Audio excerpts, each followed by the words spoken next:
So the more heavier the keyboard, the better it is. And also, if somebody intrudes your apartment, you can always take the keyboard and hit him with it, right? So hey, what's up everybody? Welcome back to my YouTube channel. So summer is quietly upon us here in East Europe, and yeah, it's a perfect time to go outside unless it's bloody raining like it is today here, which is a perfect time to stay at home to play some of your favorite video games. For me, it's Path of Exile, and for your favorite video games, you definitely need some good gear to play your favorite video games, and one of those good gears, I guess, has to be the keyboard, which is the main thing that we use to communicate with our computer. So Patriot sent me their keyboard to check out their Viper series V765, which yeah, I actually didn't know that Patriot makes any peripherals. I remember them like 10 plus years ago when I did like extreme overclocking with liquid nitrogen and dry ice and stuff like that, and they were a really good brand memory manufacturer back then, and they to this day they still make memories as well, plus all kinds of other stuff which you can check out on their website, right? But in today's video, I'm going to be checking out their keyboard, their mechanical keyboard, which yeah, uses Kyle's box switches, which are linear and yeah, silent. As these keyboards do come with different types of mechanical switches.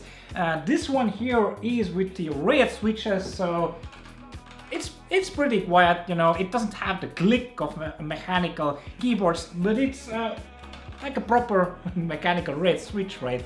But it is box switch, which is, supposedly lasts longer, and also, handles water somewhat better than, other switches out there, and also is a little bit more dust resistant, right? And yeah, one of the better features of this keyboard is, of course, it does have N-key rollover, so you can push a lot of buttons at the same time and causing no issues, right?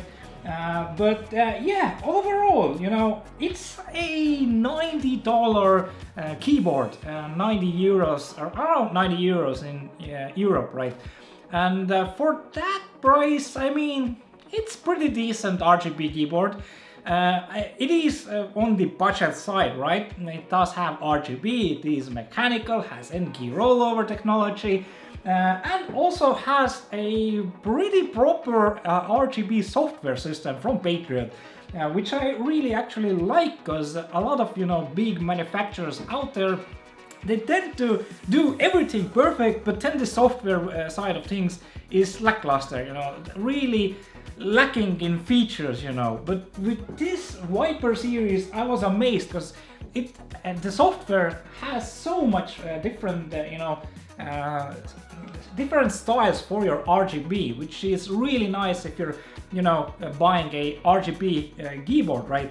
And yeah, I was really amazed that you could actually, separate keys and, make certain keys to some color that you like. So, I mean, I really love this feature. Although maybe in the future, maybe, combine those two and, make some of the keys, stand out in single colors, but still have the, color waves and stuff like that going on the keyboard.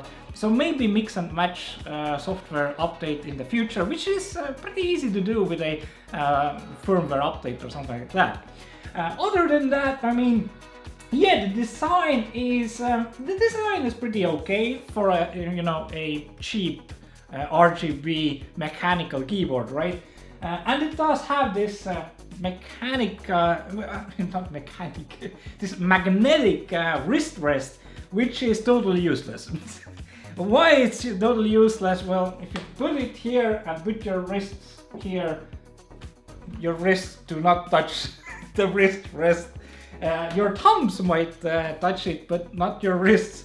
The only thing that I could figure out, or think about why it is so, is, I guess it's meant for, you know, for younger audience, right? For people, you know, playing Fortnite. I guess they are like in the range of 10 to 14 years, mostly, right? I mean, of course, there's older people playing Fortnite and stuff like that. But yeah, the wrist rest, I think it's just so narrow here because it's made for, you know, the younger audience. But still, I mean, Patriot, come on. Why such a short wrist rest which doesn't, you know, who did the testing? Who tested out the wrist rest?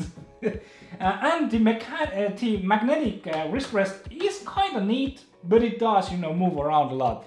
So I'm feeling if it does touch my wrist, I can, you know, look, I can move it pretty easily. So I like it, but I don't like it, right? But anyway, even when removing the wrist rest, it's a really nice keyboard to have. I can put these clamps down here, and I mean, it's literally pretty perfect. Now, another thing that they mentioned here, it does have aircraft. How did the aircraft grade aluminum is used for the chassis here? At first, when I touched the chassis, it felt like plastic, cheap plastic, but it's not. It's like aircraft grade aluminum. Now, it sounds good, but it doesn't feel good. It does feel a little bit cheap. It does feel that it's cheap. And for keyboards, I think the main thing that to do with keyboards is to make it more heavier. I've seen keyboards that are like a prick to move. And that's really good because you don't want your keyboard to move on your desk when you're, you know, playing some competitive games, right? So the more heavier the keyboard, the better it is. And also, if somebody, you know, intrudes your apartment, you can always, you know, take the keyboard and hit him with it, right? So I mean, yeah, that's that. But overall, I mean, I'm pretty pleased with the keyboard. You know, Patriot, you know, coming into the peripheral market here, and it doesn't cost $200 or something like that. It's like a $80 to $90 RGB mechanical keyboard, which has really good, you know, RGB software, which is a really good thing to have on any RGB keyboard. I hate paying 200 euros for a keyboard and their, you know, RGB system is just like, what the hell is this? And they don't update it for years, literally years. It's the same, like they don't listen or something. But Patriot is on the right track here with this RGB software. Other than that, I mean, nothing really much more to mention. I mean, it does have the volume control here, some, you know, play stop buttons and, you know, rewind buttons here, which are totally useless in my opinion. Remove them, make it cheaper. The volume control might be a little bit better use case, so you can quickly mute your, you know, sounds. Don't have to, you know, alt-tab and mute or something like that, or go in the in-game menu, right? And you can, you know, scroll the volume up and down really easily. So this kinda makes sense, but for me, if you ask me, and maybe if I ask you, have you ever used this thing? I'm pretty sure some of you have had keyboards with these buttons. Do you actually use these? And how often? I mean, not really, right? So yeah, definitely could have lost these and make it a little bit more cheaper even, although it is quite cheap already. Anyway, that's gonna be it for my quick little review here. I'm gonna give it a 7.7 out of 10. So, I mean, yeah, the chassis quality could have been a little bit better. The wrist rest could have been a little bit bigger, and lose the magnetic stuff here, because if I have my wrist on it, it moves too easily. And oh yeah, another thing that I forgot to mention is that all these keys are covered in this, you know, in this rubbery coating. A lot of, you know, manufacturers have done this before, and I've had it on some mice even. But the thing is that this rubbery coating tends to peel over a period of time, like half a year or a year, and it gets sticky and it peels off and it looks awful like that. Some manufacturers have told me when I've asked, like straight out, yeah, you're using this on a new laptop. Doesn't it peel? No, we've, you know, upgraded the technology. It doesn't peel anymore. So I don't know what Patriot is using it actually, what the actual coating is here. So hopefully it won't peel in time, but at the moment I'm pretty skeptical of this rubbery coating after using some products, not made by Patriot of course, but some other products, and they all have started to peel over time, which I hate. But anyway, yeah, that's kind of gonna conclude my video here. Hope you guys, you know, learned something about this keyboard and, you know, have a better understanding, you know, should you buy it or not. I mean, at the end of the video, I mean, at the end of all, right, it is just, you know, 80-90 bucks for a proper mechanical keyboard with RGB and stuff like that, with N-key rollover. It's pretty decent, although it could have been a little bit better. Anyway, thanks for watching. I'll see you guys later. Ciao for now.